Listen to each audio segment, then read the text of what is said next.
Munchie Don Dada, so you talking about stop talking to me. The most craziest case you ever heard. Hold on, feel me.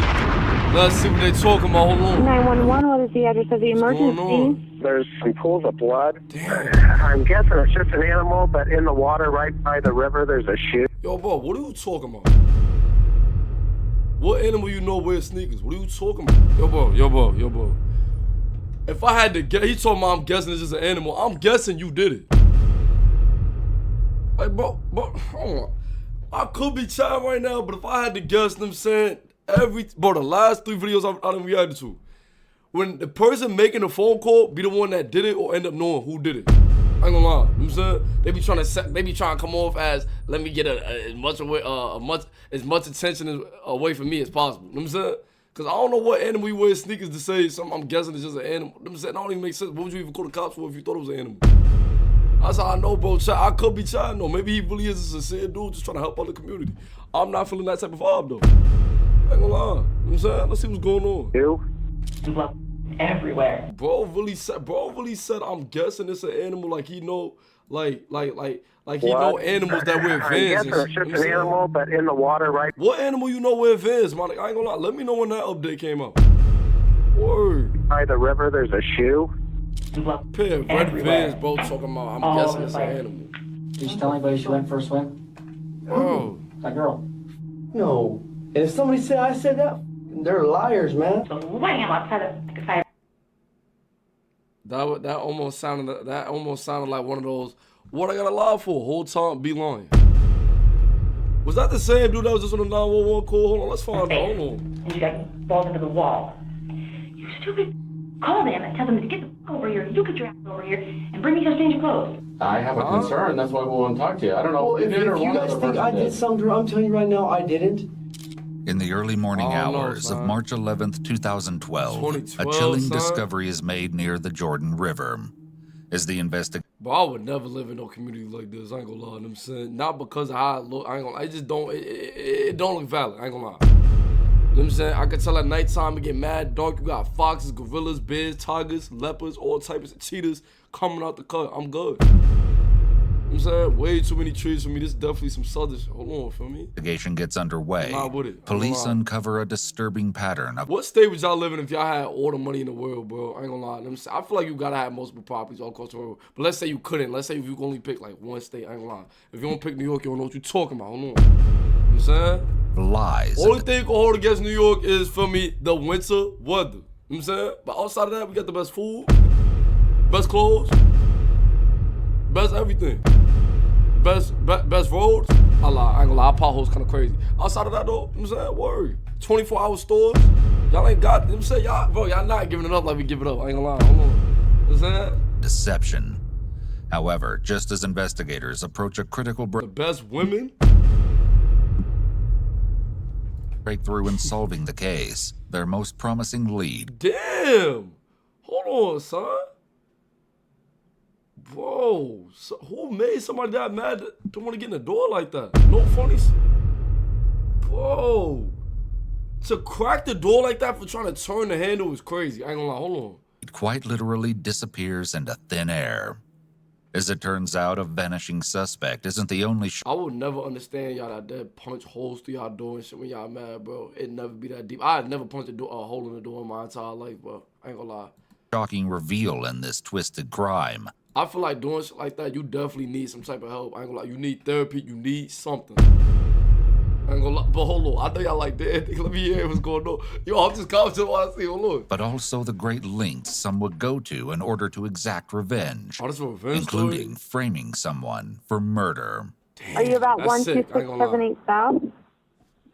Yeah, I'm Trying to pin a murder on somebody, you must really hate them. I ain't gonna lie. I'm saying that's why. Hold would on. say so. I'm just below the golf course where the bridge. There's a bridge for the pathway that you can cross to go up to the golf course. There's like two big piles of blood, and there's splatter blood all over the bridge, and then right along the edge of the water, there's like a red kid shoe in there. Like a 12 It could have just floated in, but I figured I better call you guys. As the police arrive at the scene and meticulously examine the pools of blood on the rocks, they immediately focus on conducting tests to determine whether it's human blood or an animal's. No animals wear Dread pants, my consumes nigga. the investigators as their worst fears materialize before their eyes. The reports confirm the chilling presence of human blood. Despite their relentless pursuit, they're not able to locate anyone on the trail, leaving them puzzled by the unknown. What y'all think happened? Finally, after hours of an extensive search, they stumble. I'm guessing this is literally somebody walking around a pathway like this, bro. And like I said, I could just tell by the area, there's barely any streetlights around, and the streets is like mad desolate. Some weirdo walking around, got nothing going on with his life. Wanna, I'm saying, see this as an opportunity to do something. That shit is mad corny to me, bro.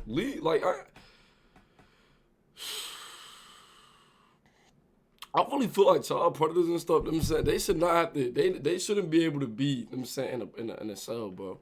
I feel like those type of crimes should really get handled, like, completely differently, bro. I'm saying, like, is there certain crimes that's just like, nah. Like, I'm saying, there's no excusing it. I don't care if you're talking about I was in a bad mood. I don't care, bro. I ain't gonna lie, I'm worried. Upon a haunting sight on the other side of the river. A lifeless body of a young girl drifting silently. Yeah, it's confirmed. Female, red shirt, blue jeans. I don't know how people could see kids and like, I'm saying, want to mess with them. I'm saying, especially like, bro, like when you were a kid, bro, your life is not even started yet. You know what I'm saying? You're not thinking nothing of, you know what I'm saying, anything could happen. Like, you know what I'm saying? I bet you she was just walking along the path. Probably, I bet you it wasn't even that late either. It was probably like 10 p.m. max. You know what I'm saying? She on the way back home. Maybe from, you know what I'm saying, her friend's house. I don't know, bro. Caught up in the river, obvious. The young girl's body had remained submerged in the water for hours. Her face is swollen, bearing signs of severe trauma with multiple fractures. Every time I watch one of these cases, it be tight, because I'm saying, like I said, even though it's not necessarily your people in the video, you got to imagine them saying that it could be your people, like them saying, whether it's your little cousin, them saying, little sis, them saying, niece, I don't know, like them saying, bro. A prominent injury on her forehead had left her face disfigured and unrecognizable. An autopsy would later confirm that the cause of death was multiple blunt force injuries to the child's head. She probably didn't even know the dude. Notably, she wore a shoe that matched the one that was discovered by the jogger who'd placed the 911 call. The person that did this? In efforts to identify the victim, the police arranged for a press conference and share crucial information about the discovery in the hopes that someone would step forward with valuable information to aid their investigation. A mile away, Veronica Kaspersak switches on the television to watch the news. As she listens to the announcement, her blood runs cold with a chilling realization. Could this be her daughter, Annie?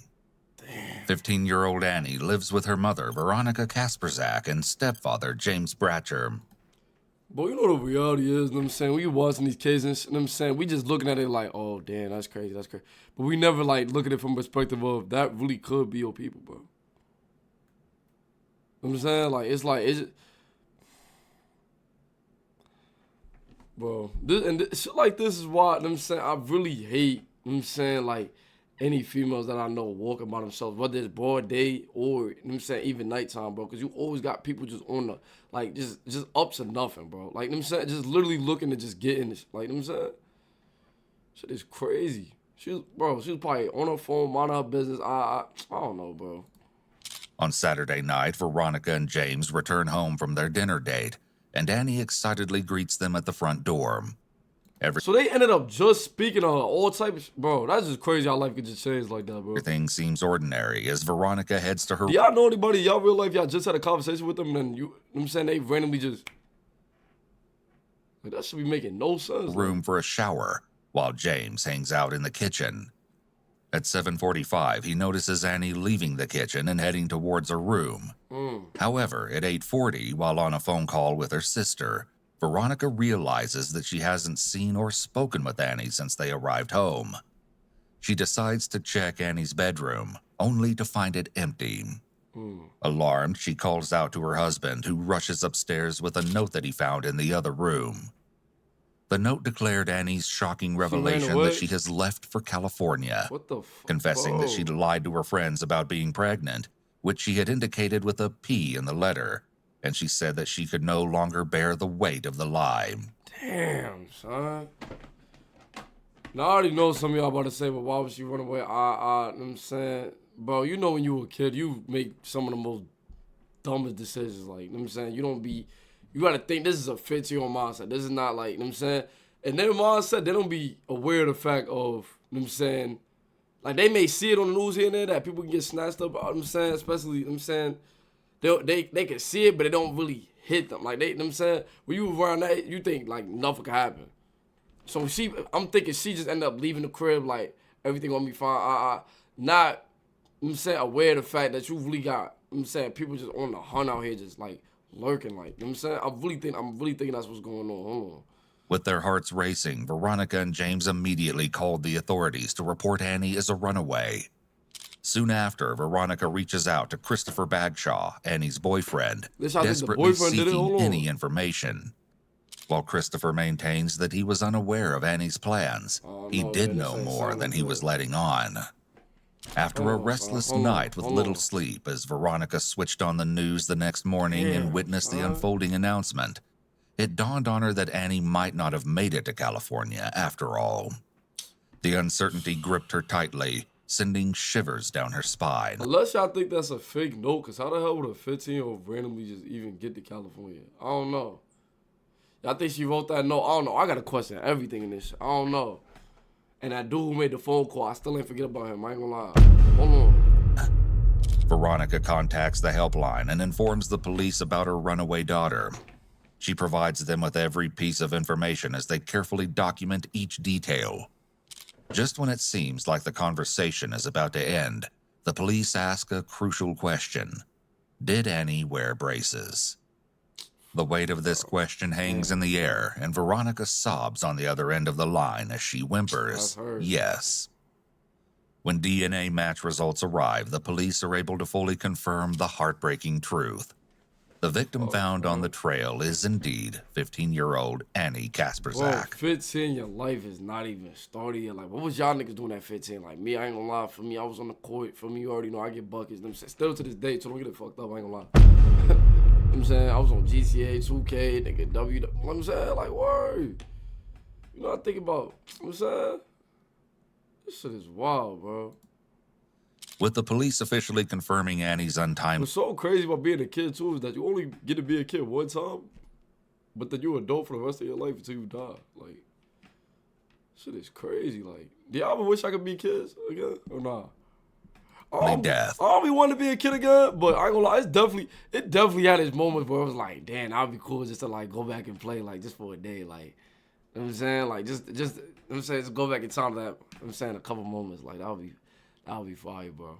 But I feel like we all go through, like, you know what I'm saying, moments of life in which we can go back, you know what I'm saying, on each step of the journey. Not to even, like, redo it, just to be in that moment again. I ain't gonna lie, like. Her decision to run away becomes a pivotal element for their ongoing investigation, as it could shed light on the circumstances surrounding her tragic fate. Recognizing the significance... Like, niggas be like, oh my God, 2016 was the time to be alive. Right? Motherfuckers be saying that. Now motherfuckers saying, oh, 2020, what a time to be alive. I just think the older niggas get, niggas be like, oh yeah, nah, that point was fire, But when you in the moment, you just in the moment, so you're not realizing, like, or some people don't realize them saying, like, how much lit it is in the moment until, like, everything is just not there anymore. Or, you know what I'm saying, you don't, you know what I'm saying, you're not doing them type of action no more, so it's like you kind of just, like, reminisce on the shit. You know what I'm saying? Significance of understanding Annie's motivations, they pay a visit to her grieving family and uncover her harrowing past. As it turns out, Annie's early life was marred by the harsh reality of growing up in a reportedly unhealthy household. As a result, don't tell me like the stepdad was like abusing her or something, bro. Hold on, son. She endured a fragmented upbringing, moving between foster homes and child services centers. However, Veronica Kasperzak, an aspiring employee at Child Services, became Annie's dedicated case manager. If y'all lived in a good household growing up, for me, go text your mom or even your pops or whatever. I'm saying your grandmother, whatever. I'm saying just go over there. I'll even text them. I'm saying whatever. Just give them a call. I'm saying for me. I'm saying just because, like I said, bro, case like this, you never know when you're gonna be able to make a call again, bro. I'm saying life, it could like as we literally saying, it could just change like that. They just had a conversation, and I'm saying she just disappeared from the house in an hour. I'm saying Time, a deep connection formed between them, leading Veronica and her then husband. Wait, so this her foster mother? This not like her biological mother? Hold on. The harsh reality of growing up in a reportedly unhealthy household. As a result, she endured a fragmented upbringing, moving between foster homes and child services centers. However, Veronica Kasperzak, an aspiring employee at Child Services, became Annie's dedicated case manager. Over time, a deep connection formed between them, leading Veronica and her then husband Dennis Kasperzak to adopt Annie as their own. Oh, that's what's up. Okay. Despite the challenges that arose from Veronica and Dennis's subsequent divorce, Annie found solace in the love and care of her parents and their new partners. Okay. After noting the teenager's family history and background, the investigators meticulously gather various items connected to Annie, such as the note she left for her parents, computers, and mobile phones, and a tote brimming with papers, including her journals. While examining Annie's journals, the investigators uncovered something peculiar: her profound obsession with her boyfriend, Christopher Bagshaw. Curious to know, Boyfriend moved a little shady, nigga. I remember that detail they left in the beginning too, saying that he had more information than he was willing to let on. Not getting a good feeling about that, nigga. Hold on, feel me? You know what I'm saying? more about Chris and Annie's relationship, investigators Do y'all think? Hold on, this could be the plot twist. She voted in the letter of reason why she was running away because she was pregnant. She didn't want nobody to, because she lied about being pregnant. Do you think she was actually pregnant? The boyfriend didn't want her to have it, and that's why he did. I don't know. It's good. I'm thinking that's what it could be.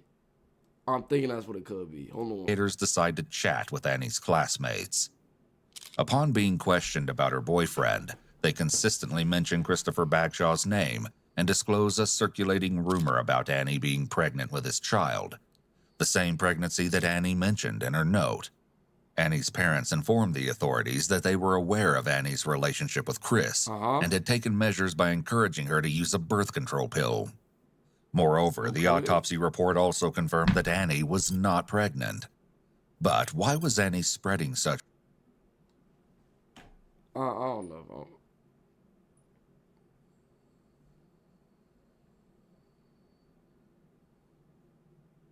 What? This? Oh. I don't know. I'll just keep it. Such rumors at school. Veronica Kasperzak I was just confused by like them saying the parents' response. They just said totally the take. about Annie being pregnant with his child, the same pregnancy that Annie mentioned in her note. Annie's parents informed the authorities that they were aware of Annie's relationship with Chris and had taken measures by encouraging her to use a birth control pill. Moreover, the autopsy report also confirmed that Annie was not pregnant. But why was Annie spreading such rumors at school?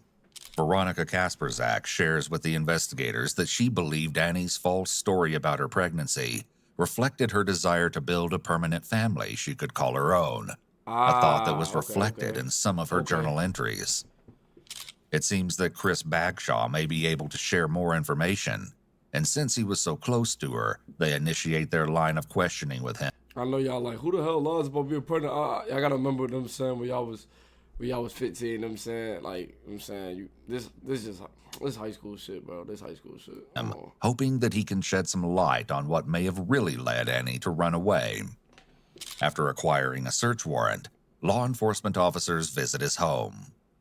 Since he's a minor, Chris's father, Darwin Leroy Bagshaw, attends the interrogation with him.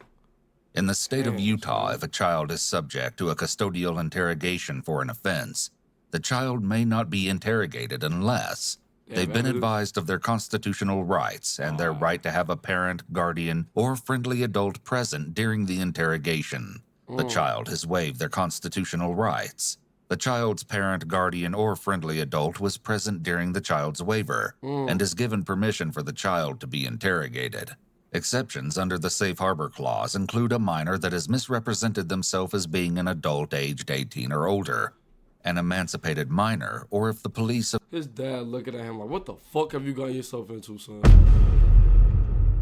He ain't took his eyes off him once since they've been in this motherfucking interrogation room. I ain't gonna lie, for me. ...have made reasonable efforts to contact an adult or guardian and are unable to reach them within an hour of the first attempt. Nah, he pissed. He definitely called off work. I could just tell. I ain't gonna lie. That nigga for sure about to yell at him when they get back in the car. Even if y'all think he. I couldn't see his reason to do it though. They haven't really said too much about the boyfriend yet. All we know right now is she wasn't actually pregnant, but it was going around the school that she was. And the reason why she was saying that she actually was because she wanted to build like her own family and stuff like that. If the child is in the custody of the Division of Child and Family Services and a guardian ad litem has been appointed for the child's guardian ad litem has given consent to an interview of the child. In this never-before-seen interrogation, Chris openly discusses his relationship with Annie and readily shares his whereabouts on the night she ran away. Okay, what's going on? The following footage has been analyzed by a qualified team, including a licensed professional counselor and a licensed attorney. Tell me the last time that you saw Annie. Wednesday or Thursday of last week. Do you remember what time? I don't think he did it. He seemed composed and shit like that. I ain't gonna lie. I don't think he did it. Hold on. I don't. I know that it was after school.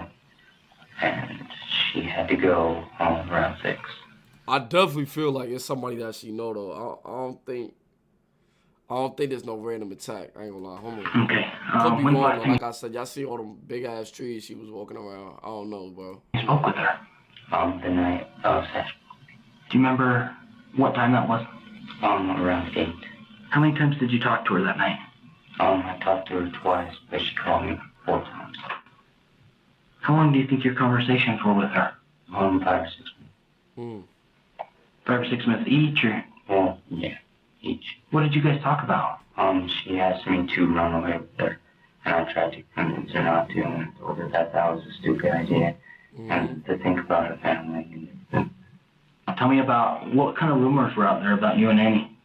The rumors said that I got her pregnant, but I didn't. When did you find out? Or when did she start telling you that? Yeah. But dad really like he want to smack the shit out this nigga. You can just tell by how he's sitting, bro. I'm telling you, that call rod was definitely a solid one on the way there. But after they got back in the call, nigga, even if he ain't do nothing, bro, y'all know what I'm talking about. Even if he ain't do nothing, it's the fact that he up there. Why am I up here? I ain't gonna lie, bro. I'm telling you. Hold on. What? That she was pregnant with your baby. She didn't start telling me. She started telling everybody else. Around a month after, she had with LJ. Annie had written about LJ in some of her journal entries, though this is the first time LJ is mentioned in the questioning. He will play a crucial role in the investigation. When did she tell you that she was pregnant? Around a month after. About a month after? When do you think that was? About what month?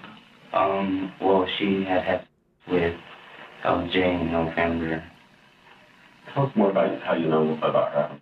LJ in November. She told me that she didn't want her family to find out that she had LJ sneak into her house, and that's because they knew LJ was 17. So she asked me if I can take blame for it, and I told her that I would agree to let her know how it is me. Chris appears really tense here, barely moving and gripping onto the arms of his chair. He's leaning back and... My fault, nigga. I said he seemed composed. My fault. This detective pick him on everything. I'm just thinking the nigga just sitting like this, just chilling. But I obviously I can't see his hands, so they zoom in. This nigga grabbing it all hard. Yeah, I ain't gonna lie, the body language.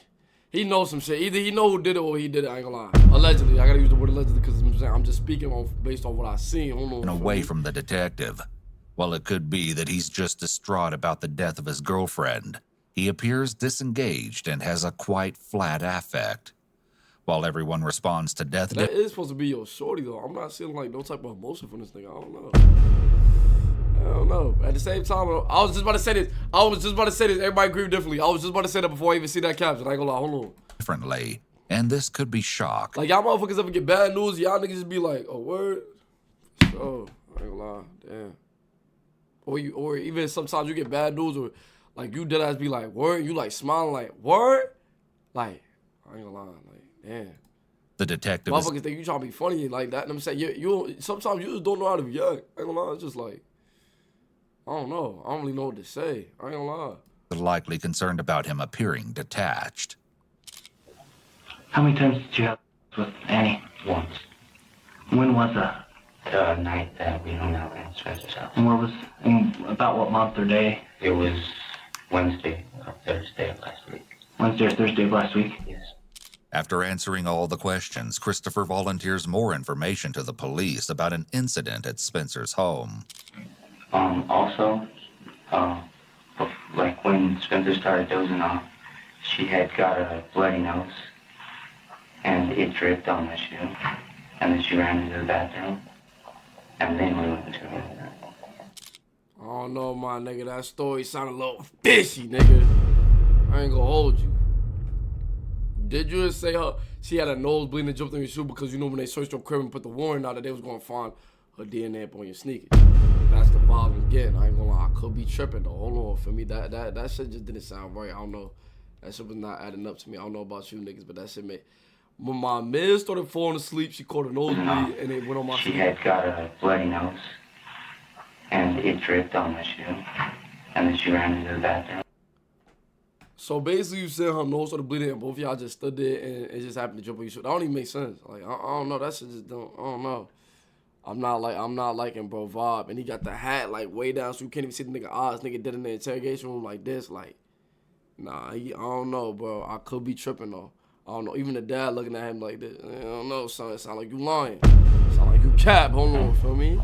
And then we went into her room. It's certainly odd that Chris is so concerned about explaining a few drops of blood on his Yeah, that just sound like a random detail. That's like some shit like, that's one of them vibes. The vibe I'm getting is nigga went in the mirror before he went, you know what I'm saying, up there with his pops. Yo, fuck, I'm gonna explain this. This nigga was looking at himself in the mirror. Yo, she caught a nosebleed while my man was asleep. No funny shit. Cause that's like a weird story to like remember. I ain't gonna lie, like, you know what I'm saying? Not a weird story to remember, but it's like what that gotta do with you explaining the last time you seen her. I ain't gonna lie, like that'd be a detail you'll probably just accidentally leave out or some shit. You know what I'm saying? Then if they question you about it, you'll just bring it up. Like, I don't know. Like, it just seemed like you trying too hard to like get the guilt off you. I don't know. I could be wrong though. Let me say all this shit is allegedly. Hold on. shoe, though he might I be don't know, aware man. of I'm how this watching could like y'all look is. and Hold on. therefore wants to make sure the police know there is an innocent explanation for it. This story is reminiscent of a guilty person making a 911 call. Not so they can get help, but so they can get their alibi set up. Word. Okay, I want to understand that. Where were you at with that bloody nose? Okay. Don't draw it now. Yo, I ain't gonna lie. I forgot bro name, but it's not looking good for you. I'll tell you that right now. Nigga said, where was you at? Bro said, give me a map. Give me a world globe. That way I can tell y'all exactly where I was at. Not, bro. Was you in front of her? Was she behind you? Was she on the side? What the fuck you need a map for? What do you need to draw it out? Nigga just said. What are you talking about right now? Yeah, I ain't gonna lie. Yeah, if I'm the detective. Yeah, hold on. I need to see the dad body language when he just said what he said on that. Hold on. An innocent explanation for I need it. to see the dad response This when he story said is that. I ain't gonna reminiscent lie. of a guilty person That shit making a didn't sound right. 911 call. Not so they can get help, but so they can get their alibi set up. Okay, I want to understand that. Where were you at with that bloody nose? Okay. Don't draw it now. There. This is the TV. This is the door. Maybe he is telling the truth though. I could be tweaking. Hold on. The alarm clock. There's all the lamps up here. This is the closet. And Spencer was here. He was kind of dozing off when he was this way. I was right here. And Annie was right here. And we were sitting What does this have to do with anything, bro? That's why I feel like this story kind of You and like Annie were sus. I ain't gonna lie. Okay, so on the side of it, okay. You mentioned that her nose started bleeding. How'd that happen? I don't know. We were sitting right here. It's not the nosebleed that sucks, because I'm just saying, everybody definitely call the nosebleed they like for no reason, because I think they said, like, when it be too, like, hot and, like, stuffy in the room and shit like that. I don't know, though. I don't know, man. I looked over and like, It it just was seemed like like red, and I relevant, said, do you have a little something right here? She went like that, came down, and dripped on my nose. And she said, oh crap, and ran to the bathroom. So which side what foot would it have fallen on? This one. It would have fallen on your left foot? Yes. Okay, and would have just been one drop? Yeah. And then what bathroom did she go to? When you go out the door, there's like a wall, and then there's a bathroom right across from it, and there's a bedroom right here, and then there's a stairs. And she I got bloody think nose he in might here. be telling the truth. I don't know. How y'all feeling about him? I don't know. Did you notice that she bleed his coat across the floor or anything? I'm not sure. She was holding her nose like this. So it was not blood that she had hold it in. No, she just like grabbed it so that it wouldn't trip anymore. Nosebleeds like that is definitely After realistic. taking notes on the incident, they returned to the topic of Chris's last conversation with Annie in order to get additional details. What else did you guys talk about besides running away on Saturday? I just tried to convince her to think about it twice and think it over, and if there's something wrong with her family, then to think about everything good in her family. And I tried to convince her that it wasn't a good idea. Nah, I ain't gonna lie. He's spitting facts, even though he young. I ain't gonna lie. Listen, y'all, if y'all currently like in a living situation that you currently don't want to be in, like I ain't gonna lie, it's fake. Like he said, like just try to realize this. I know people. I know some people really got some crazy situations out there. I'm just, you know what I'm saying.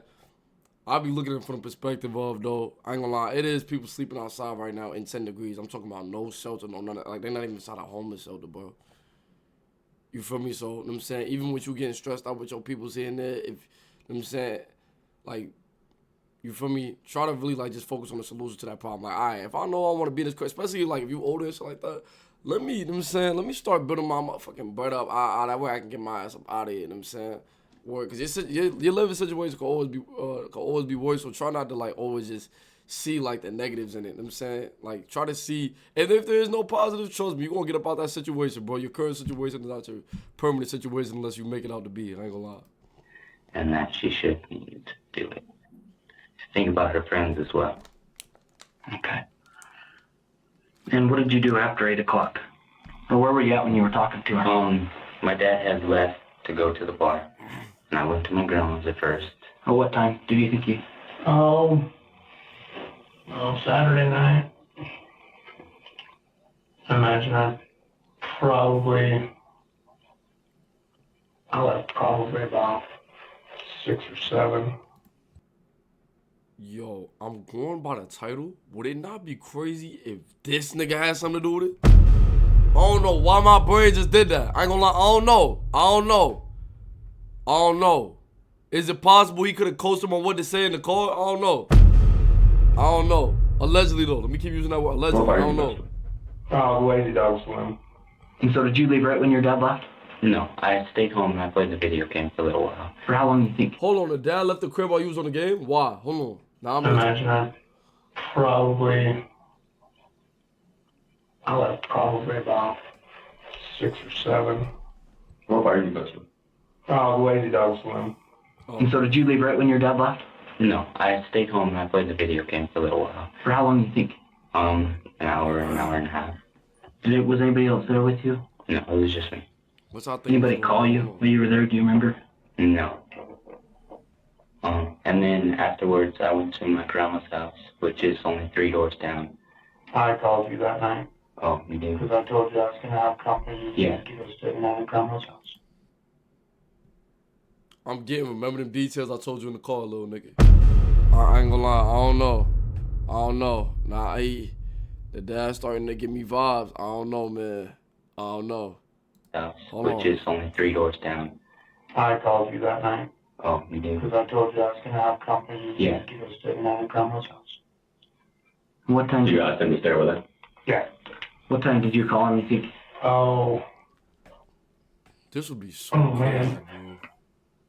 It was like 8 or 7. Yeah. 7:45 to 8. I'm not real positive on the exact time that I called him. Pops, give me So when he busy called you, vibes, you nigga. I don't know. No, I stayed home for a little bit and I played the video game because that was like in the hour and a half. We're talking about just last Saturday, right? Yeah. Saturday the day. Okay. No, I left the house at 6 o'clock last Saturday. I left with Your buddy named Kevin. This nigga probably don't got no Kevin in his phone. I don't know, man. I don't know. I'm paying attention to everybody in this motherfucking story with a, you know what I'm saying? It seemed like, I don't know. It seemed like he hard or some shit. I don't know. Because that was like in the hour and a half. Because remember what they said about him. They said he was like gripping the chair all hard and he seemed like real tense and shit. Is it possible he tense because he know that he did it? I ain't gonna lie. Nah, this is getting crazy. I don't know, bro. We're talking about just last Saturday, right? Yeah. Okay, no, I left the house at 6 o'clock last Saturday. I left Seemed like he trying to like shift times because he. with Buddy and Kevin. The police consider this line of questioning crucial as they try to determine if they can confirm Chris's location during the possible time of Annie's murder. So when he called you, you think 7:45, 8? Yeah. And then did you go right to your, and you said you stayed home for another hour? Listen, this was about to break the whole case up, my nigga. Them motherfucking them phone towers. That's what be getting niggas caught every time. Like I'm saying, a lot of the time. That's what. Watch when they check the phone data. I'm telling you, word. Hold on. Or probably past that. Like, for another 15 minutes to get my stuff ready. They about to see what them phones was when that shit happened. Hold on. Police got a fucking type of everything, bro. Well, I didn't stay on the ground for very long. I went there, put my stuff there, and I asked her if I can go and see her friend hang out because I didn't really want to stay there. She's kind of wanting no offense. But I went to my friend's. I knocked on his door. He didn't answer, so I went straight back to my grandma. Got a movie, and me and my grandma watched movies. Did you ever leave the house again? No. So you stayed there the whole night? Yes. And I got home at about 11:30, and I went by my mom's house, and he was crashed out on the chair, and I talked to her for a minute, and then I went home. So, and I told him that. It just seemed like he trying too hard, bro. I ain't gonna lie, like, you know what I'm saying? They questioning your son, they not even questioning him, and he just keep, like, you know what I'm saying? These cases I be reacting to, these niggas be offering and volunteering information that the police didn't even ask for. Is, I'm saying, like, I'm not a suspect the whole time. They be doing it, bro. I'll be seeing shit for what it is every time. You know what I'm saying? Niggas is not low. I'm not saying he did it, but at the same time, I'm not saying he didn't do it. You feel me? I ain't gonna lie, vibes, you know what I'm saying? I don't know how y'all feel. Comment down how y'all feeling about bro right here. I don't know. Shit getting a little suspicious, nigga. Hold on, feel me? I was probably gonna have company come over, which they ended up not coming over, so I just went ahead and went to bed. You looking a little. And then he was home by 9 the next A little morning. hot up in that interrogation. Did you talk to anybody on the phone after you got back to your grandma's? Like, How far would you say your friend's house is from yours to? It's around a 25-minute walk there and back. So like a mile or 2 miles or 15 miles or what? Yeah, just like a mile or, yeah, somewhere around a mile. Sorry, you were saying about 25 minutes one way and 25 minutes back? Yeah. Despite the corroboration of Chris's whereabouts on the night of the incident by his father, Darwin Leroy Bagshaw, and his grandmother, Wilma Fern Bakla, the police focus their attention on two crucial details provided by Chris that demand verification. Oh, shit. The first concerns Annie's nosebleed, which supposedly occurred at Spencer's house, resulting in her blood inadvertently staining Chris's shoe. The second piece of information relates to Annie's alleged relationship with another boyfriend named LJ. The police take the necessary steps to acquire a search warrant for the home of Spencer Criddle to uncover the truth. As a close friend of Chris and Annie, Spencer can give some insight into both of these questions. He soon becomes about to give it all up. A person of interest in the investigation and is subsequently brought in for questions. I think Spencer did it? Listen, this is what I think it is. I think it's between LJ, Spencer, Chris, and I even got his dad included. I ain't gonna lie. Y'all probably like, nigga, that's everybody they show. I don't give a fuck. Or I'm just telling you how I feel. I ain't gonna lie. I'm trying to solve it with you niggas. Hold on. Investigators waste no time and immediately Nah, actually, I'm gonna eliminate Spencer. I don't think Spencer did it. I ain't gonna lie. Nah. inquire about the night Annie left. I'm thinking it's either it's between the two boyfriends and the dude who dad was just in the interrogation room. Hold on. On that day, Saturday, you had talked about Annie coming here. I mean, Annie calling you, and you weren't here. Tell me about that. What were you doing that day? I went to the gym with my little brother. Okay. With your little brother? My older brother. And how long were you guys at the gym? For 2 hours. 2 hours. Yeah, that's a long time. He's like, ready to find what's going on. Damn, motherfuckers can't work out. Interrogate on his ass. Like, dude. Nigga said that's a long time. Like, you lying ass nigga. That's a reasonable time to be in the gym. How long y'all niggas be in the gym for? I ain't gonna lie. 2 hours not. 2 hours really ain't shit for real. I ain't gonna lie. Older brother. And how long were you guys at the gym? For 2 hours. Especially, I'm saying, if his gym had like a basketball gym in it and all that shit, like. 2 hours. Yeah. Wow, that's a long time. He's like, are you fine with going there for 2 hours? Like, Chance, are you serious? She's like, yeah, man. I was like, we're not Marines. Okay. And then, so then what time did you get back to the house? Around 8:30. Okay. And then is that when you checked your messages? Yeah, I went upstairs and about like 10 minutes, 20 minutes later, and there's like text messages and calling messages and everything. No text messages from Annie, just like 2 missed calls, I think, from Annie, and 1 voice message. Okay. And then, what the voice message say? do you have your cell phone? Is that the way I got the messages? Yeah. Do you have it with you here? Yeah. Do you mind if we take a look at it? The thing is, though, unknown number tried calling me. There's the call logs. Unknown number. Let's try finding some way to get that voice message back or anything. An attorney will almost always advise you not to willingly hand over your phone or other devices unless the police have a warrant. After the gym on Saturday night. Yeah, Spencer ain't had nothing to do with it. He seemed like mad chilling. I don't think bro had nothing to do with it, I ain't gonna lie. Then what you do? Came home, my dad was like, you guys hungry? And I was like, yeah, sure. He's like, want me to make you a pot pie? I was like, all right, I guess. After I had pot pie, well, that's actually before when my dad was making, I checked my messages. After Chance literally drained out my energy at the thing, I like fell asleep for a second on his bed. My dad's like, get up for the dinner.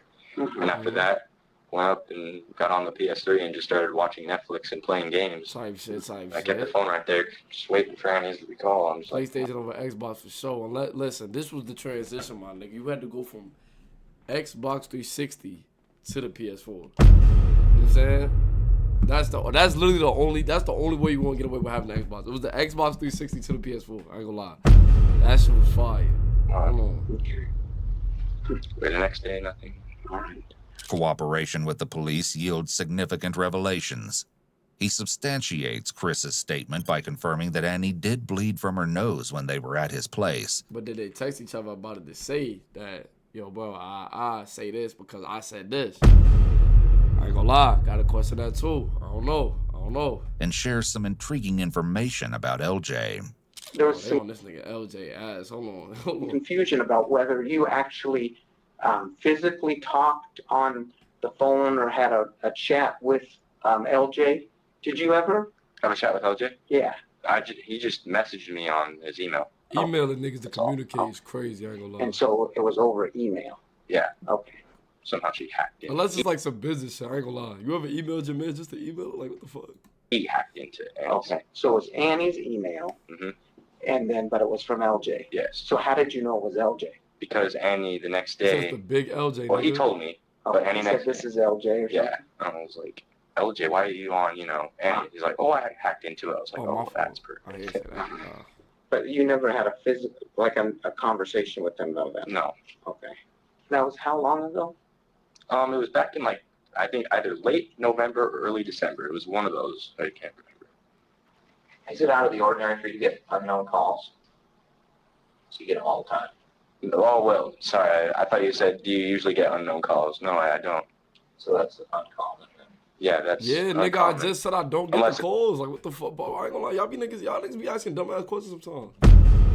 Y'all niggas be talking the talk. I ain't gonna hold you. It's one of my friends that are playing a prank on me, but they haven't done that in a long time, so I don't know who that could have been.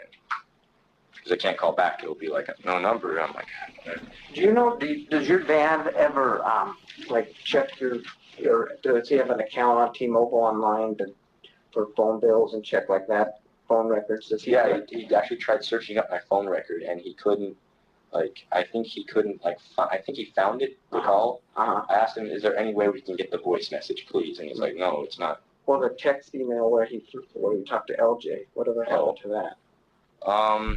Unless y'all think Spencer dad has something to do with it, I'd be wild too. Hold on.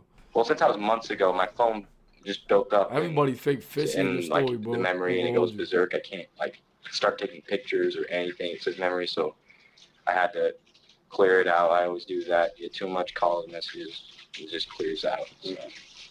Apart from confirming LJ's involvement with Annie, Spencer informs the police that all of their circle of friends had tried to warn her to stay away from LJ, given his threats, as they believed he was a member of some gang. Chris's statement highlighted a similar pattern. All right, Chris. One of the things that was coming up and everything is that in talking with LJ, when you talked with LJ, did you actually physically talk to him on the phone, or was it like through a message, or how did you talk to him? I talked to him once. Okay. Actually on the phone. Okay. And what? Them niggas was definitely arguing over her. Stop talking to her, nigga. I'm gonna keep talking to her, nigga. Come on. What did he say in that conversation? That we were straight, like we were cool, and he wasn't coming anymore for me. But he did say that he was coming for somebody else, and then he hung up. Okay. And when you talked to him on the phone, did he speak with an accent, or do you notice anything distinctive about his voice? No, it's normal. Okay, just a normal voice. And was there a phone number for that? No, it was withdrawn or restricted. It said restricted on it? The pivotal information shared by both boys from private numbers, okay. thrust the police investigation forward, So, firmly LJ casting did do LJ as the prime suspect in Annie's gruesome murder. Allegedly, I don't know. Unfortunately, neither Spencer, Chris, nor any of Annie's other friends had ever seen LJ, which limits their ability to provide a physical description. However, the investigators have deep connections and immediately mobilize their informant networks and surveillance circuits to search for a 17-year-old individual with potential gang ties and relations with anyone at Annie's school. So he didn't even go to the school at night. After a grueling week of relentless pursuits and exhaustive investigations, the investigators find themselves empty-handed. Just as the mounting pressure takes its toll on the team, one of the investigators receives a crucial phone call, providing them with their long-awaited breakthrough in the seemingly impossible search. And we got some. The caller is Joanna Franklin, an individual frequently involved in alleged credit card thefts. She declares that she had actually witnessed Annie's murder and hopes to exchange the information for eliminating all charges against her illegal activities. The following What the fuck is wrong with her? Nah, keep her. I don't care if she show you all the evidence. Don't tell me you just sat there and, like, you know what I'm saying, watched, didn't try to, you know what I'm saying, seeing it was a little kid getting, like, what the fuck, bro, what? Nah, I ain't gonna, hold on, maybe I'm talking too soon. Maybe she happened to see it and she just, I don't know, that shit didn't sound right to me. I ain't gonna lie, she said she's seen the whole thing, like, I don't know. Before scene footage of Joanna Franklin's interview reveals her shocking claims of a crime.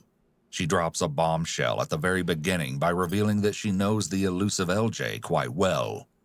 Moreover, she introduces a new suspect to the investigation's list. John is LJ Pops? Hold on. She came inside with LJ. I went to go, I was going to hit a van, so we went to go, like, lie my arm over my bed. And I came back out and we could hear him having in the bathroom. Who? LJ and a girl. And I go, are you serious? And he goes, what? And I go, that's statutory rape. And he goes, you're not doing it? And I'm like, I'm not okay with that. And I started, like, freaking out, and then she came out, and she's like, you can't do that. Like, she was upset, and... I ain't fucking with her. I ain't gonna lie. Because now she want to say something because she just got hit with credit card fraud. I'm not fucking with it. Not fucking with it. I ain't gonna lie. She was cool with it until motherfucking she seen the motherfucking credit card fraud numbers and said, nah, let me go and speak up on this. I ain't gonna lie. Hold on. And then they came out, and they're like, sorry, and she was like, and I was like, you guys need to go. And that's when I said, hey, how about my turn?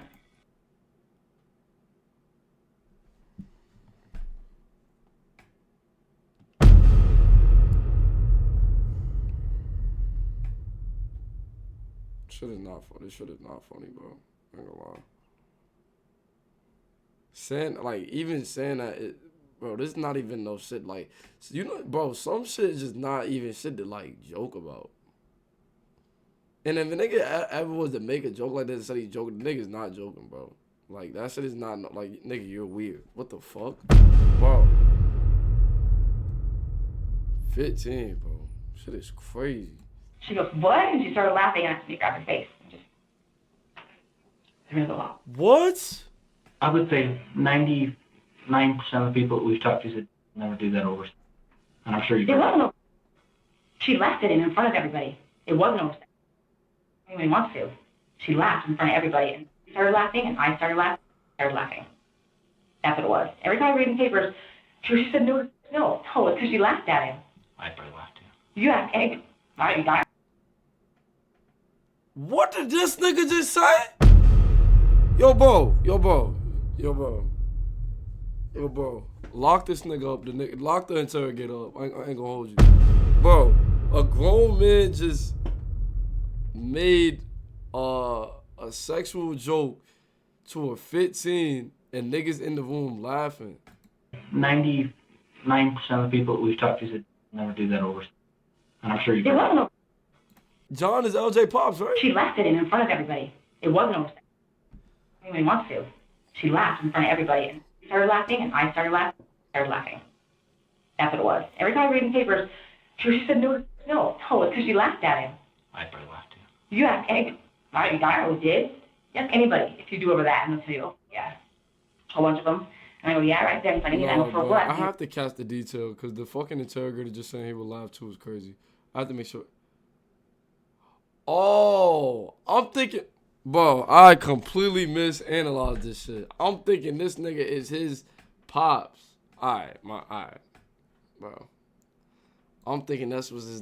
I'm thinking I was just thinking that. Nah, this is Arnold in my bed. Okay. And I came back out and we could hear him having in the bathroom. Who?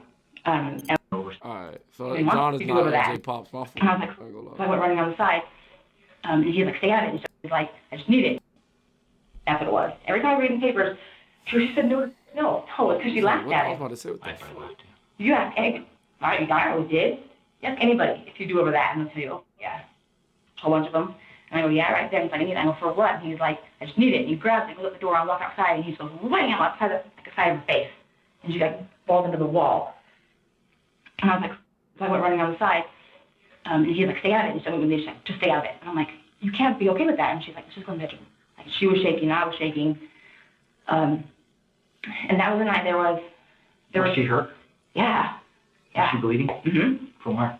From her ears and her nose and her mouth. And then he kicked her when she was on the ground. And he had him tie her up and put her in the back of the car. And they wouldn't come in. Peep the nosebleed, nigga.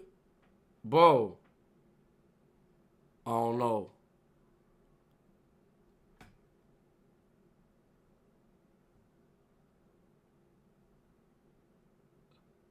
Yo, what if John is the nigga, not LJ? What? Hold on. What is that girl's name? How did you know her? How did I know her? How do you know that it's our victim? How do you know that it's this girl? I saw the picture of her. Where at? On the news. She better not be capping. It was a couple days. Like, I was told that, like, two different stories. Like, oh, we took her home. We dropped her off. She's fine. And then, like, once they started getting... I could just see this nigga face right now. This nigga looking at her like... I think he feel the cap coming out her mouth. I could be wrong, though. Hold on. Then the story changed. And that's when we're like, what the fuck? Joanna is incredibly animated.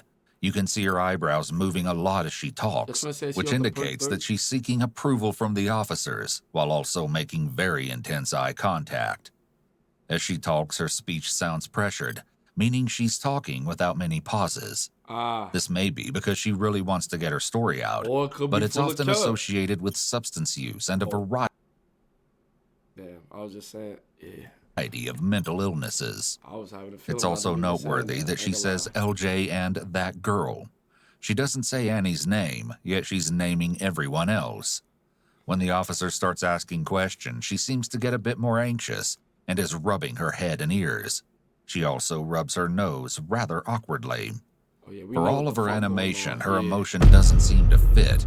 She doesn't seem scared or worried. And I go, what did you guys do? He goes, don't worry about it, Princess, it's fine. And so that's when I kind of like started trying to pay attention. She was kind of, they walked that way. And that's when he said, how about my turn? And she left. Bro, look at bro right here. Bro got his hand on his head like. He about to say, yeah, just get her the fuck about my face, man. This is some bullshit. I was like, no. And he grabbed her and just flung her around into the wall. Like, you know that, where I was sitting today? There was that thing behind me. Shit, what if she really is told the truth, though? Oh, no. That wasn't there before. And she went right into that wall. And blood was everywhere. All over the place. Like, I remember, like, being really hard. Because pictures of the boys got broken. I didn't get any frames for them. And we kind of scooted back. and the table kind of scuffed across the floor. And I was like, the scuff on there. And I remember being like, yeah, that's what happened. That's what happened. Because I was all worried about it because I'm a mess. And we all kind of sat there for a minute while I finished being pissed. Like, and he kind of stood up and he goes, dude, he goes, what are you doing? He goes, I don't know. He goes, laugh at me, stupid bitch. And he kicked her. And I'm like, what are you doing? And he goes, you go start. And then she came in and he goes, what the fuck happened? And he goes, your bitch laughed at me. He goes, she laughed at you? And he goes, yeah. He goes, she laughed at you? And he goes, I don't know. She laughed at me. And like they just kind of stared for a minute. I was just kind of like, and he goes, I'm sorry. And I go, are you serious? And I stood up and he goes, I'm like, and he like was really concerned. So I said, I don't know if she told the truth or not, bro. I'm really trying to listen to her, bro. But they said she all like, they said she orphaned. She clearly got something. Not that she has something to do with it. Maybe her details really is important. Maybe she not remembering it exactly, but she has something else. I was like, what's wrong? I don't know. She goes, I think she's dead. And I go, what? I sat next to her and I kind of moved her and she went like that. I was like, she's okay. She's okay. And I kind of moved her chin a little bit and like her jaw slid. Like, what? The way it shouldn't slide. And I was like, okay, I just catch her up and put her on trying to fight or whatever. And then I came out and he goes, so what's the damage, doc? And I go, she needs to go to the hospital. And he goes, can't do that. And I go, to go to the hospital. And he goes, we can't do that. And I was like, what are you going to do? He's like, call. So he called on his phone. He went in the other room. He was quiet and he started like shouting. He's like, you stupid, call them and tell them to get the fuck over here. You get your fuck over here and bring me some change of clothes. The fuck? And LJ just sat on the couch. He just sat there. Put like under the tarp. And they had him pull up. Where was she at? She was in the bathroom. We moved her from my by the table to the bathroom to change her clothes. I wasn't okay, like, getting her undressed in front of I don't know why. Like, bro, he's still home, I don't know what else would I be. He's like, okay, I need to help you get some things cleaned up. And I'm like, Cam, I can't do this. And he goes, yes, you can. You'll be fine. He's like, I'll make it work well. I'm like, no, you won't. I said, I can't do this. Like, I'm not like this. And he goes, this is exactly what you're like. He's like, and you'll help me with what I need. I'm like, he's like, so go over to Walmart or wherever you need to go. We'll be open and get some bleach. I'm like, I have bleach. He goes, you have enough of that? Where's the fucking twist at, bro? It just sounds like she's shy. Like, I'm trying to see what's going on. All over the wall. And I scrubbed it. And then he had me do the baseboards and then we all over the floor. And then he went in the bathroom. He's like, you throw stuff away. And I go, those are my kids' stuff. And he goes, it's got blood on it. And I go, yeah, okay. And so we kind of took it all together and we ended up throwing it in the dumpster. And that was on Sunday morning. You said you redressed her, right? Mm-hmm. You redressed her. Where'd that clothing come from? Brought it. That's what bring it. And what all was there?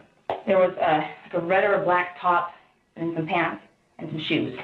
Joanna's description of the clothes was strikingly similar to what Annie was wearing the day the investigators had discovered her body.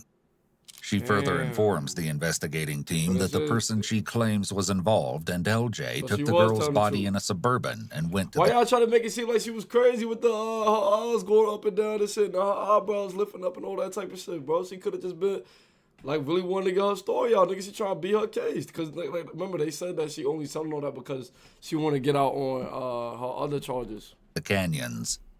On their return, they declared that the girl went swimming and won't come back. With Joanna's interview, the investigating team finally find their first witness who can describe LJ's physical looks. She shares that he's shorter than her, he's Hispanic but looks white, and he's 19 years old.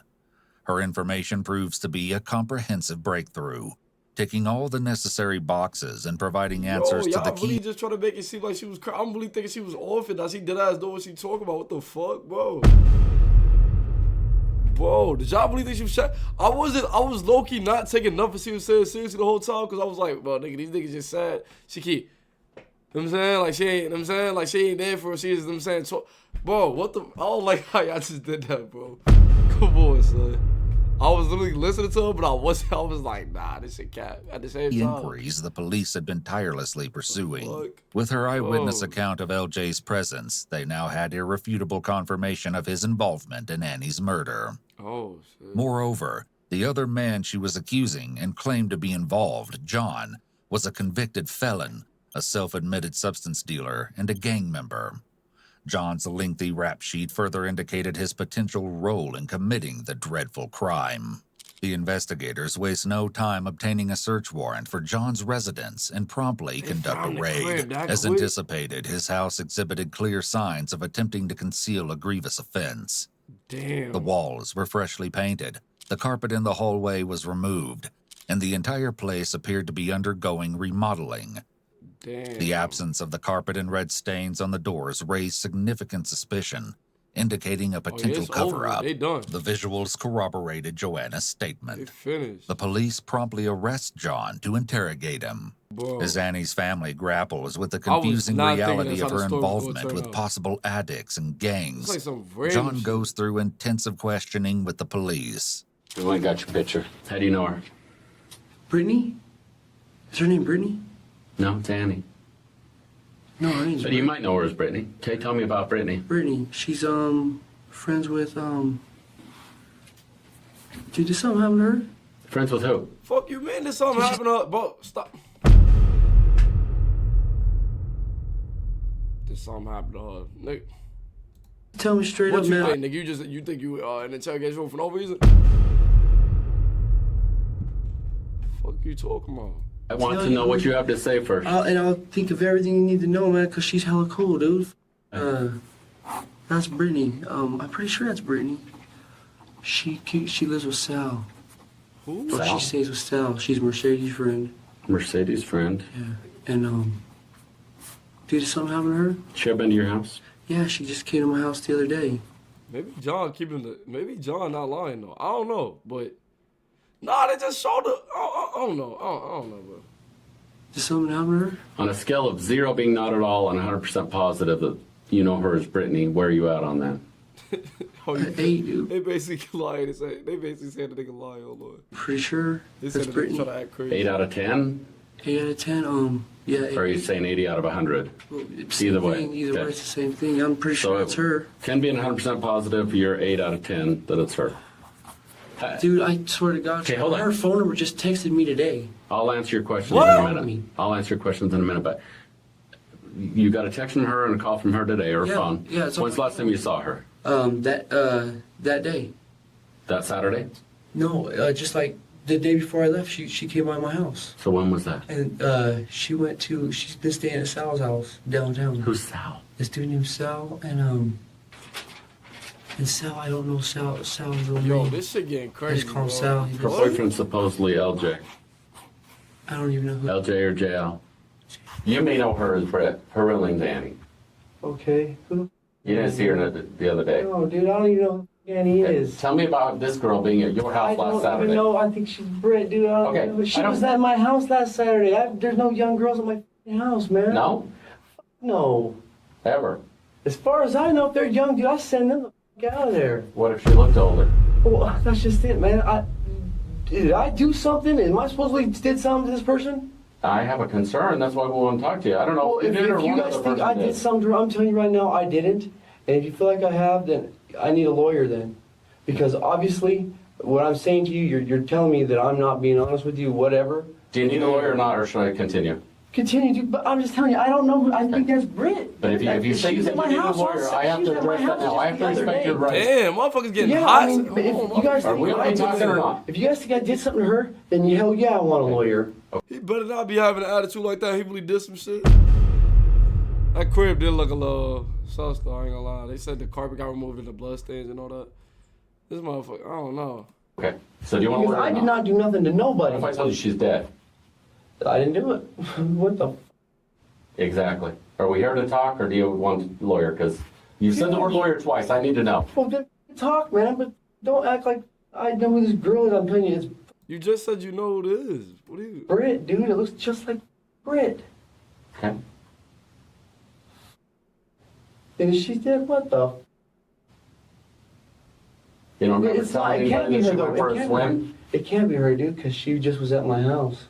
No, she's been dead for a week. Then she was never at my house. I had never seen this girl before then.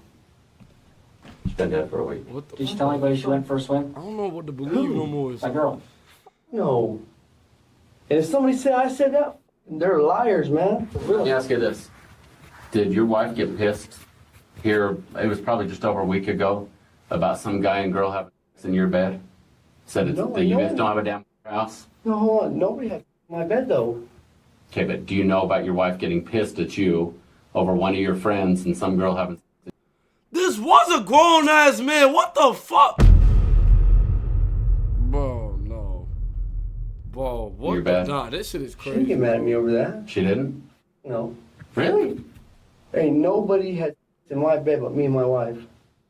Despite John's adamant denial of having any involvement in Annie's murder, or even any association with her, his prior criminal record provided enough justification for the police to keep him in custody as they gathered further evidence to support his potential involvement in the case. Yet when the DNA match reports and phone records arrive, the case takes an appalling turn that no one imagined. What happened? None of the blood samples found on the doors and walls of John's house match. Yo, what the fuck is going on? Bro.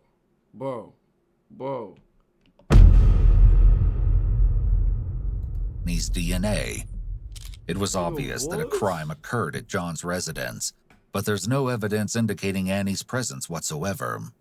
Moreover, John's I'm mad confused, my nigga. phone records from that night don't place him even close to the area of Annie's death. This revelation leaves the investigators utterly bewildered and shocked, prompting them to I ain't gonna lie, I don't know who alright, so bad. I don't know who did it no more. I ain't gonna lie. I'm thinking we actually found I'm thinking he actually did it. What? consider their approach and conduct another interview with Joanna. Joanna, is you chatting or not, my nigga? I ain't gonna lie. Cause this shit is not making sense. This shit is not adding up. I ain't gonna lie. Something's clearly off here, bro. And I ain't gonna lie. What?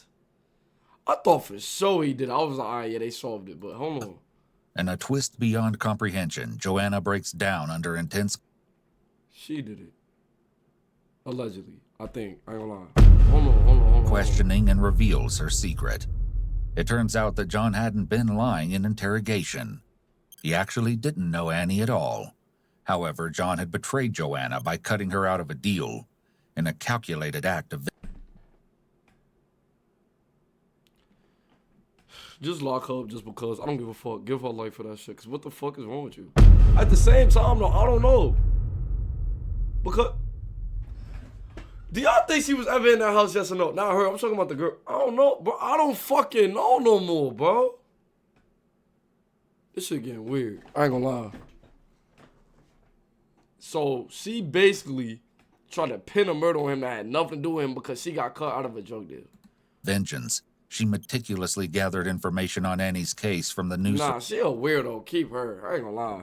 I ain't fucking with that. reports and constructed a story that pinned the blame on... Matter of fact, I've been told y'all when they first started the interview, I wasn't really fucking with her because she was like, oh, I seen it, but blah, blah, blah, blah, blah, boom, boom, boom. And she, you know what I'm saying, now, like, remember I was telling y'all all in the beginning, oh, she was cool with it when you seen it, but now you want to come in here and say something. You know what I'm saying? I was dead saying that. What the fuck is you talking about? Nah, I ain't gonna lie. on John. She confesses to orchestrating this elaborate plan to exact revenge and secure immunity for her crimes. It appeared John's alibi from the night of Annie's murder was actually another crime he was involved in. What? John and his ally ended up pleading guilty to kidnapping charges from that night. But the investigation into Annie's death derailed by a year because of the misleading information. The investigators are left with no choice but to retrace their steps and meticulously sift through their vast collection of past interrogations. Nah, can somebody tell me in the comments what happened with Shorty for lying? And is that not a charge? Did she not get a charge for that? Damn. Nah, I need somebody to tell me in the comments, bro. What? Orchestrating this elaborate plan to exact revenge and secure immunity for her crimes. That's crazy. It appeared John's alibi from the night of Annie's murder was actually another crime he was involved in. John and his ally ended up pleading guilty to kidnapping charges from that night. But the investigation into Annie's death derailed... I'm thinking this whole time he was lying. He was like, man, if somebody said I did something, I ain't lying, because I know when they be saying that. I didn't even do nothing the whole time they did something. I ain't gonna lie, but damn, that was not one of them cases. Oh. By a year because of the misleading information. The investigators are left with no choice but to retrace their steps and meticulously sift through their vast collection of past interrogations and searches they conducted before Joanna's pivotal call. Immersed in this intensive review, they stumble upon 3 tip calls that instantly pique their curiosity. The first tip was from someone who had been driving home the night Annie was killed and saw a male on a bike leaning over the south side barrier and looking into the river. He was leaning so far over that she thought he would fall in. Another tip came from someone else who had said that he saw at 2:30 p.m. that day by the Rotary Park, a young male was saying, "Won't get caught," waving his arms around.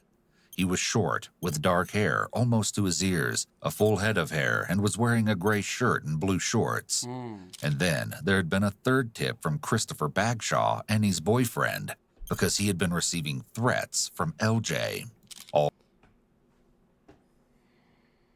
Who y'all think did it, bro? So we can eliminate that whole story. Damn, that's crazy. So I'm thinking I think it's either him or the stepdad, bro. I think it's either him or the stepdad. I ain't gonna lie. Not his dad. I'm talking about the stepdad of the crib she was staying in. All 3 tip calls pointed towards a teenager being involved in Annie's murder. So that stepdad is over. Although this once again reaffirmed that LJ appeared to be a strong suspect, the police still didn't have a physical description. Something's telling me, bro, he don't even got nothing to do with this shit. I ain't gonna lie. After that whole fucking crazy ass lie I just heard, I don't even think. I'm saying it seemed like now niggas trying too hard on this thing. I ain't gonna lie. I don't even think this. Nah. I don't think he got nothing to do. It seemed like they trying too hard to point somebody in this nigga direction. I ain't gonna lie. Hold on. Had yet to find him. Determined to uncover crucial details, investigators focus on Annie's phone records to get evidence of her phone conversations and retrieve LJ's profile. The investigators' hunch proves correct when a disturbing pattern emerged. He probably done texted a picture of himself to her before. Like, I'm saying, I just now thought to go through her phone. Motherfuckers not doing their job correctly. I ain't gonna lie. As they discover that Annie received multiple calls from a blocked number on the night of her murder. The individual behind this blocked number spoke with Annie until the fatal hour leading up to her death. It was believed that this mysterious caller could possibly be LJ. That's why she's drawing upon Chris and Spencer's testimonies. I think I know what happened now. She was looking for somebody to run away with. That person that they said the block number came from was like, "Oh yeah, we can run away together." She was like, "All right, whatever." And then he said, "Meet me over here at this time." And I'm guessing that's how it happened. Regarding LJ's threats towards them, the investigators promptly contact the telephone department to establish a connection between LJ and the blocked number found in Annie's phone records. They request the extraction of call data from Chris and Spencer's phones to note if they ever received or answered calls from the same suspicious number. If the numbers match, it could provide crucial evidence to solidify their suspicions in the case. But when the data arrives, the brutal and disturbing details rattled the entire investigation. Spencer and this nigga did it. Oh my fucking.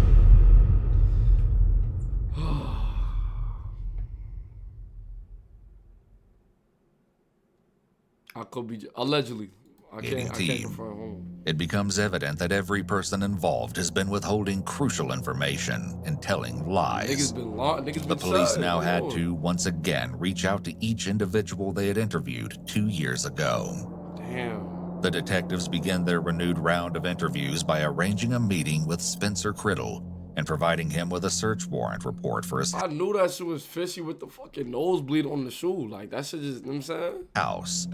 The report revealed the absence of any blood evidence within his house, despite his statement that he witnessed Annie's nosebleed while at home. I mean, it has been 2 years, my nigga. I ain't gonna lie.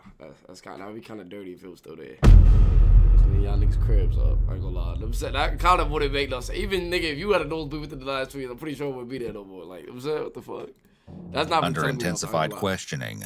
Spencer eventually admits that he never personally witnessed the incident, but believes it happened because Chris talked to him about it. The detectives then meet with Wilma Fern Bockley, Chris's grandmother, who becomes a key figure in the investigation. According to Chris and his family's account, he had supposedly spent the entire night of Annie's murder at his grandmother's home, starting from 7:45 p.m. However, the call... Let me move this here. I can see what she looked like. Hold on, feel me? Hold on, this what the grandmama look like. Hold on. Records present a peculiar inconsistency that showed Wilma had called Chris multiple times, even well past midnight. However, she's uncooperative during the interrogation process and insists that Chris had returned to her house approximately 1 to 1.5 hours after leaving to meet his friend. She continues to parrot similar series of events that happened that night as Chris had told them. She recalls making only one phone call to him that night and has no recollection of any additional calls or the approximate timings. However, it would soon be uncovered that she was clearly withholding crucial information. That's some bullshit. Additionally, man. Darwin Leroy Bagshaw, Chris's father, had stated that he had seen his son dozing off on the couch at his mother's home around 11:30 p.m. However, the reliability of this claim is called into question by call records, which indicate that Chris had called his grandmother Wilma Bockley at 12:47 a.m. that night. Why would she call Chris? I fucking knew, bro, that the dad and the son was moving shady in the interrogation room. I knew it. I ain't gonna lie, bro. Because remember I said, why was this nigga volunteering information? Police not even talking to him. It seemed like he was trying to, or shit. Now it wasn't that time. Like, remember it seemed like he was like trying to like figure out the time, like the, them saying order the, them saying get away from the, like put him from the place of the murder and shit like that. That's wild, bro. Chris if he was sleeping in her living room. It seemed Chris and his family were hiding something out of fear. Nah, not out of fear. They hiding what they did, nigga. And everybody knows clear that they did it now.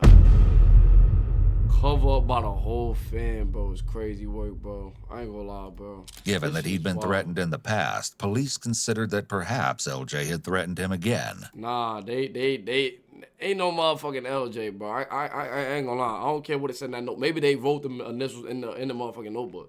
That's the vibes I'm getting now. Cause niggas is just lying a lot for no reason at this point. If they really had to deal with it, why are you lying, saying, "Oh, I see my son sleep," knowing this nigga was not even in the crib? You know what I'm saying? Hell nah. As the investigators weighed on the details, I told you the dad and the son, bro. The dad was coaching them what to say before they even stepped in the interrogation room. I could tell by the vibes, bro. He was looking at the nigga like, man, this nigga better remember everything I told him, man. You could just tell, bro. It was like, nah. was about the owner of the blocked number. They also asked the telephone departments to trace the precise locations of all the individuals involved. Over with. The resulting data from this search unveils a stunning revelation that turns the entire investigation on its head. As it turned out, Chris is the owner of the blocked number and had a different phone to use it. But if this was the case, and Chris had made those calls, where is LJ? Had they planned this elaborate lie together? Bro, this nigga really planned this whole shit out. Why? But why? Chris was the only one who could answer their questions. Investigators find out that he moved to Colorado for his sophomore year and swiftly leave for the state to interrogate him.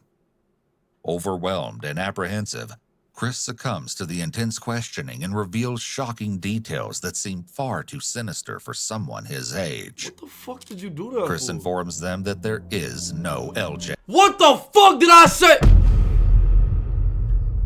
Bro, I knew it. I literally knew it. They literally took the notebook and literally wrote the initials themselves. I had a feeling, bro.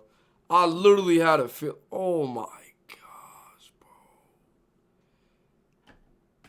bro. Oh my god. And why did the police just now start checking phones, bro? As he narrates his He is LJ.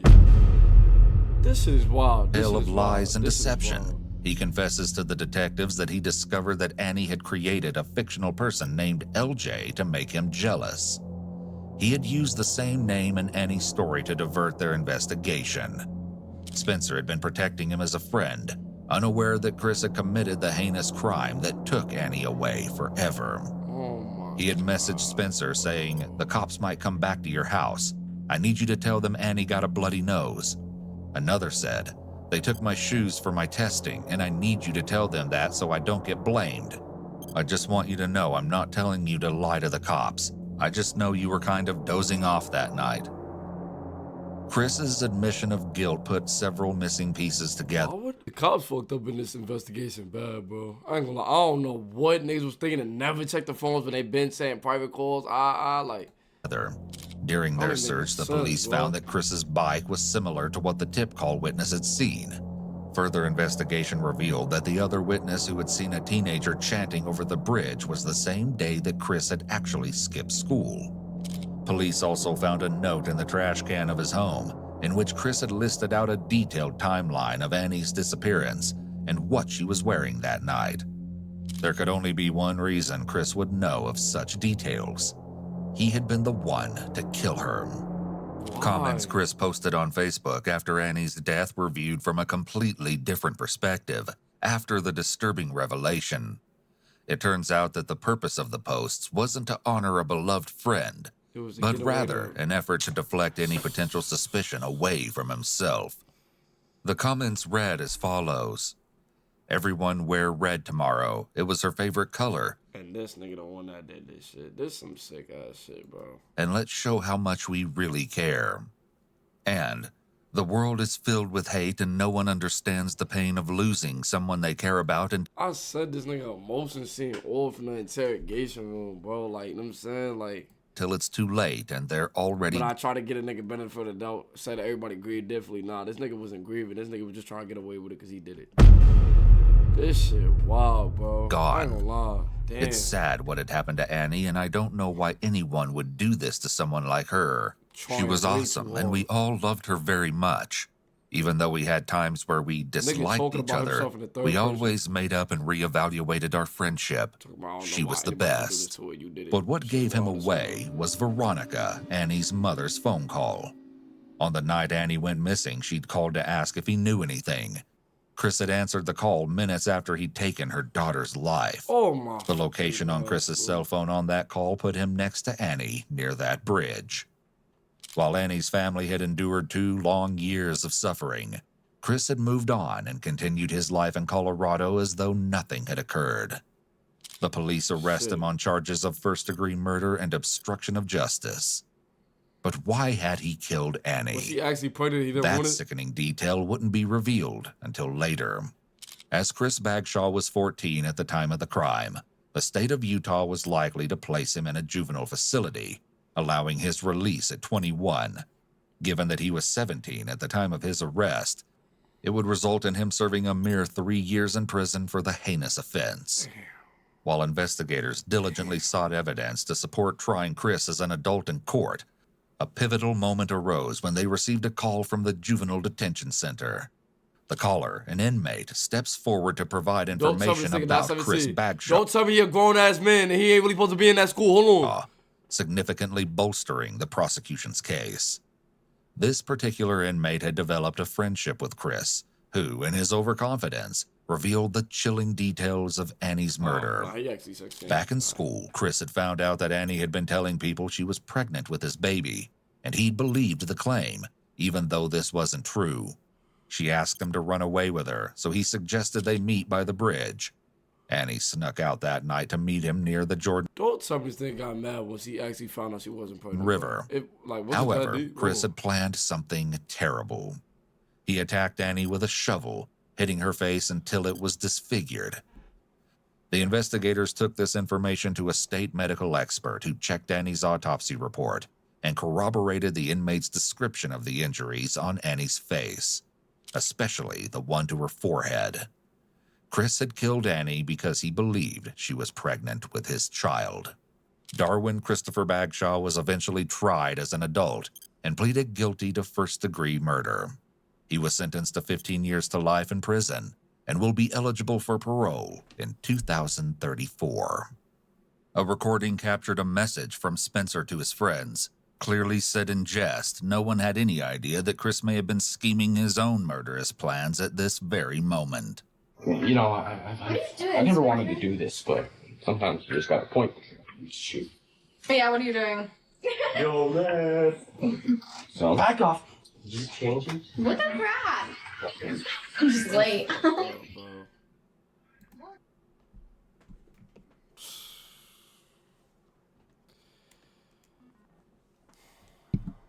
That's crazy as hell, bro. I don't even know what to say. Munchie Don, the fuck is you talking about? Stop talking to me.